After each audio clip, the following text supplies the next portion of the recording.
I went the other night to eat at a restaurant on Winchester, Logan's. And when I pulled up, I wanted Red Lobster. But when I pulled up to Red Lobster, everybody was there. I went to Olive Garden. Everybody was there. I went to Happy Mexican. Wasn't just Mexicans there. Us was there. And it dawned on me, watch this, it dawned on me that all these businesses keep moving down Winchester trying to get away from us. And everybody who was in the restaurant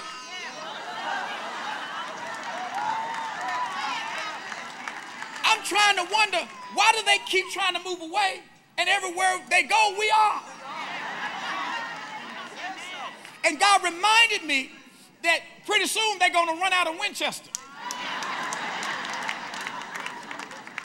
And God is going to have to cause them to come back. But by that time, we'll already be resettled. Watch this.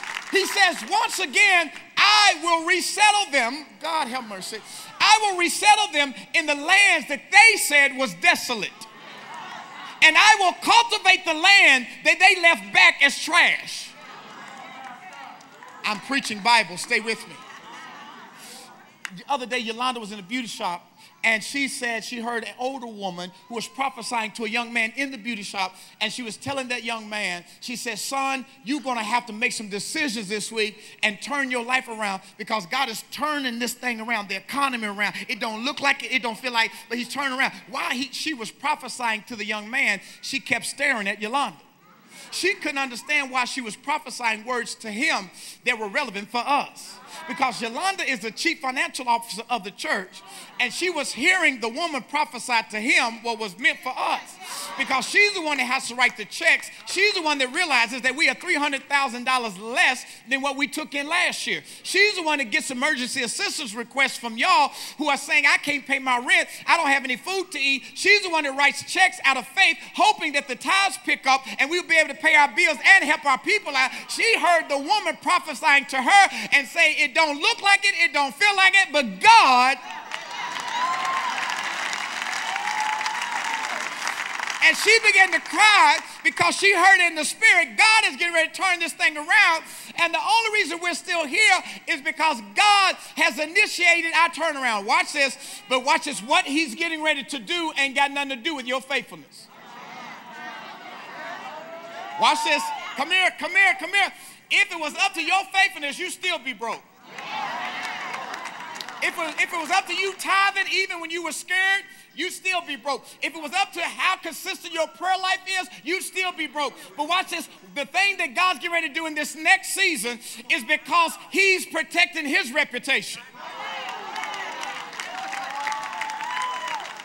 God is getting ready to bless New Direction, the United States of America, Memphis, Tennessee, not because we've been so faithful, but he's been embarrassed that his children are going without. Okay, I got to break it down, Ricky, so they can get it. When I was little, we didn't have no money. I lived in a trailer in the back of my grandmama's yard with the chickens going around the trailer. Didn't have no money. Had to go to the store with food stamps. I never knew I was poor till I grew up. Watch this. You want to know why? Because I went to school with Nikes on, with alligator shirts that was bought at the thrift store, with income tax checks through relatives, because my mother wanted me to look like all the other kids.